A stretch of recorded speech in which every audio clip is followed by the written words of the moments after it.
Halo teman-teman semuanya, kami dari kelompok 2. Kami akan menjelaskan tentang proses sosial dan interaksi sosial.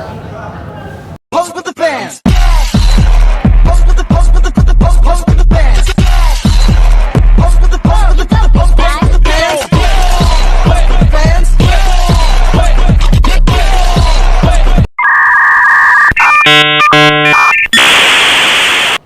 Yuk kita simak penjelasan dari kami.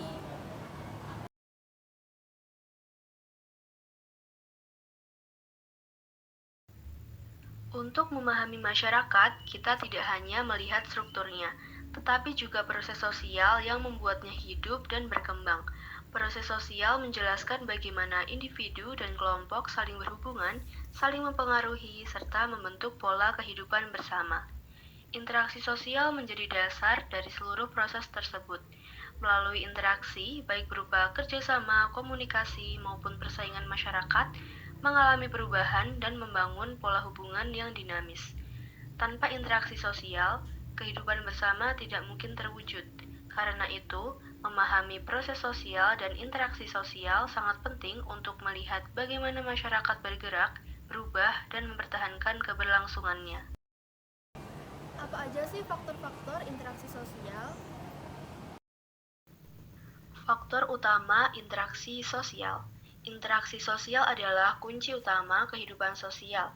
Setiap kali manusia berjumpa, baik saling menyapa, berbicara, atau bahkan hanya saling menyadari kehadiran, interaksi sosial sudah terjadi.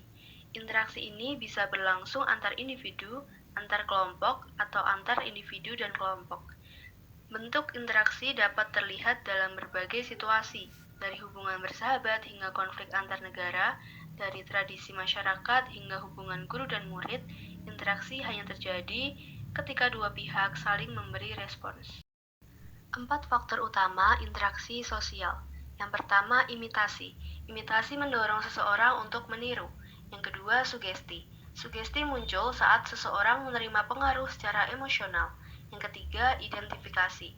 Identifikasi membuat seseorang ingin menjadi seperti pihak lain. Yang keempat, simpati. Simpati tumbuh dari rasa tertarik dan saling memahami. Keempat faktor ini bekerja membentuk hubungan sosial manusia, membuat kehidupan sosial yang lebih dinamis, teratur, dan terus berkembang. Nah, tadi kan udah dijelasin apa aja faktor-faktornya. Sekarang kita simak yuk apa aja syarat-syaratnya. Syarat-syarat terjadinya interaksi sosial. Interaksi sosial hanya bisa terjadi jika dua syarat terpenuhi, yaitu adanya kontak sosial dan komunikasi. Kontak sosial adalah tahap awal ketika dua pihak saling menyadari keberadaan satu sama lain, baik secara langsung maupun melalui perantara seperti telepon atau pesan. Kontak bisa bersifat positif yang mendorong kerjasama atau negatif yang justru menghambat interaksi. Setelah kontak terjadi, komunikasi menjadi kunci. Komunikasi memungkinkan dua pihak saling memahami pesan, perasaan, dan maksud. Tanpa komunikasi yang jelas, kontak tidak akan menghasilkan interaksi sosial. Dengan demikian, kontak dan komunikasi adalah fondasi utama setiap hubungan manusia, mulai dari keluarga, kelompok, hingga masyarakat luas. Oke, poin selanjutnya adalah kehidupan terasing. Apa sih kehidupan terasing itu? Kehidupan yang terasing. Interaksi sosial hanya bisa terjadi jika ada kontak dan komunikasi. Tanpa keduanya, seseorang dapat mengalami kehidupan yang terasing. Keterasingan bisa muncul ketika seseorang dipisahkan secara fisik dari orang lain. Banyak kasus menunjukkan bahwa anak yang tumbuh tanpa pergaulan tidak mampu berbicara, berperilaku, atau berkembang seperti manusia pada umumnya. Keterasingan juga dapat terjadi akibat cacat indera seperti buta dan tuli sejak kecil yang membuat seseorang terputus dari rangsangan sosial dan merasa rendah diri. Selain itu, perbedaan ras, budaya, atau agama dapat menimbulkan prasangka yang membuat seseorang tersingkir dari lingkungan sosial. Dalam masyarakat berkasta atau kelompok suku yang tertutup, Interaksi juga sulit terjadi karena adanya batas sosial dan rasa curiga terhadap pihak luar.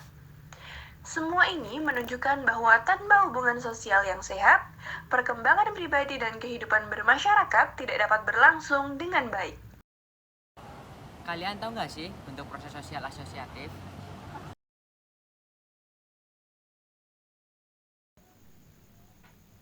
Bentuk-bentuk proses sosial. 1. Kerjasama, cooperation. Pengertian, suatu usaha bersama antara individu atau kelompok untuk mencapai satu atau beberapa tujuan bersama. Signifikansi dianggap sebagai bentuk interaksi sosial yang pokok dan fundamental bagi kelangsungan hidup kelompok. Bentuk-bentuk kunci, kerukunan, spontan, kerjasama yang tidak terencana, contohnya gotong royong. Bargaining, kerjasama berdasarkan perjanjian yang menghasilkan kesepakatan atau kontraktual cooperation. Koalisi atau coalition, kombinasi dua organisasi atau lebih yang punya tujuan sama untuk hasil yang lebih besar. Kooptasi atau cooptation, penerima unsur baru dalam kepemimpinan untuk mencegah kegoncangan. Akomodasi atau accommodation, pengertian, proses yang digunakan untuk meredakan pertentangan dan mencapai suatu kondisi seimbang atau equilibrium antara pihak-pihak yang berkonflik. Tujuan mengurangi ketegangan, mencegah konflik berkepanjangan, dan menjadi dasar untuk kerjasama selanjutnya. Bentuk-bentuk kunci, kompromi, pihak yang bertikai saling mengurangi tuntutan untuk mencapai persetujuan. Mediasi, penyelesaian dengan bantuan pihak ketiga atau netral yang hanya memfasilitasi tidak membuat keputusan. Arbitrasi, penyelesaian dengan bantuan pihak ketiga yang membuat keputusan atau wasit yang mengikat kedua belah pihak. Stalemate, pertentangan berhenti karena kekuatan kedua pihak seimbang dan tidak ada yang mampu maju atau mundur. Coercion atau koersi, akomodasi yang terjadi karena adanya paksaan fisik atau psikologis dari pihak yang lebih kuat. Toleransi, menerima keadaan tanpa adanya persetujuan formal, membiarkan pihak lain. 3. Asimilasi dan akulturasi. Akulturasi atau acculturation, proses perubahan pola adat istiadat karena adanya pertemuan kebudayaan. Hasil unsur kebudayaan asing diterima oleh dan diolah, tapi kebudayaan asli masyarakat tetap dipertahankan dan tidak hilang. Asimilasi atau assimilation, proses sosial taraf lanjut untuk mengurangi perbedaan, di mana terjadi usaha mempersatukan sikap, perilaku, dan tujuan. Hasil akhir, peleburan budaya yang menghasilkan suatu kebudayaan baru dan hilangnya identitas budaya asli atau integrasi total. Faktor-faktor yang mempengaruhi asimilasi, pendorong, toleransi, dan sikap menghargai budaya asing. Kesempatan ekonomi yang seimbang, perkawinan campuran atau amalgamation, penghambat perasaan superioritas salah satu golongan, kekurangan pengetahuan tentang budaya dihadapi, keterasingan atau isolasi suatu golongan, perbedaan ciri fisik yang menonjol. Selain bentuk proses asosiatif, ada juga bentuk proses disosiatif. Apa aja sih? Proses disosiatif dibagi menjadi 3, persaingan, kontravensi, pertentangan atau pertikaian. Disosiatif adalah jenis interaksi sosial yang mengarah pada perpecahan, pertentangan atau pemisahan antara individu atau kelompok, berlawanan dengan proses asosiatif yang mengarah pada keharmonisan. 1. Persaingan, suatu proses sosial di mana individu atau kelompok berusaha mencari keuntungan melalui bidang-bidang kehidupan yang dipusatkan pada perhatian umum seperti kedudukan, pendidikan, atau perekonomian. Sifatnya dapat bersifat pribadi atau tidak pribadi. Tujuannya untuk menarik perhatian publik, memperoleh kedudukan, atau memonopoli pasar barang-barang tertentu.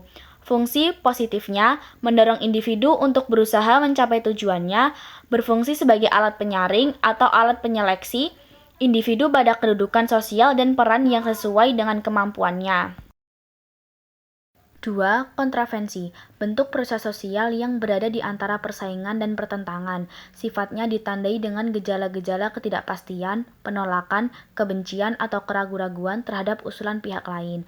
Cirinya bersifat tersembunyi. Kontravensi merupakan sikap mental yang tersembunyi terhadap orang lain. Contoh, 1. Umum, seperti penolakan, pelarangan, protes, keberatan. 2. Rahasia, mengumumkan rahasia pihak lawan atau pengkhianatan. 3. Ada taktis, mengejutkan lawan, menyebarkan desas-desus, dan intimidasi. 3. Pertentangan atau pertikaian. Proses sosial di mana individu atau kelompok berusaha mencapai tujuannya dengan jalan menentang pihak lawan yang disertai dengan ancaman atau kekerasan. Penyebabnya adanya perbedaan yang tajam terutama dalam hal-hal primer seperti ciri-ciri badan, emosi, unsur-unsur kebudayaan, pola pikiran atau perilaku, dan kepentingan. Sifatnya selalu bermaksud menekan, melukai, atau menghancurkan pihak lawan. Fungsi positifnya, walaupun bersifat disosiatif, pertentangan juga dapat berfungsi positif bagi masyarakat, yaitu dapat mendorong perubahan sosial yang disorganisasi secara cepat. Kesimpulannya, kehidupan sosial berawal dari interaksi sosial yang merupakan hubungan timbal balik berdasarkan kontak dan komunikasi. Interaksi ini membentuk proses sosial, pola hubungan yang terbagi menjadi dua, yaitu proses asosiatif seperti kerjasama dan akomodasi, bekerja untuk menyatukan dan menciptakan stabilitas. Sementara itu, proses disosiatif seperti kompetisi dan konflik mendorong pemisahan dan perubahan. Pada akhirnya, masyarakat adalah perwujudan dari keseimbangan dinamis kedua proses ini. Kualitas sebuah masyarakat ditentukan oleh kemampuannya untuk mengelola potensi perpecahan atau konflik menjadi solusi yang diterima bersama atau akomodasi, sehingga stabilitas sosial tetap terjaga di tengah perubahan yang terus terjadi. Terima kasih teman-teman Sudah menyimak penjelasan dari kelompok kami.